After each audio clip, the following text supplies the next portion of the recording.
Hello mga kaingets! Ayan at nasubok na naman ang pagsusulat natin sa cake. Dito sa bandang to okay na sana yung sulat natin kaso medyo nag-alangan ako doon sa dulo kasi feeling ko kakapusin yung space doon sa ating dedication na congratulations.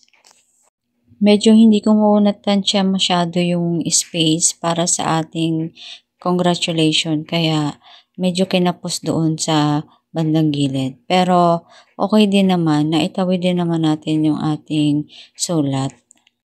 Dapat kasi niyan, magli-layout muna ako ng gamit ang toothpick.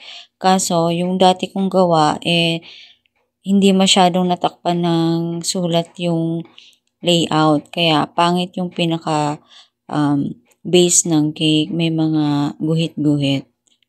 Kaya dinirekta ko na lang yung pinakasulat. Para naman doon sa ating decoration sa background, naglagay muna ako ng white frosting, then saka ako nagpatong ng color yellow, yung frosting na color yellow.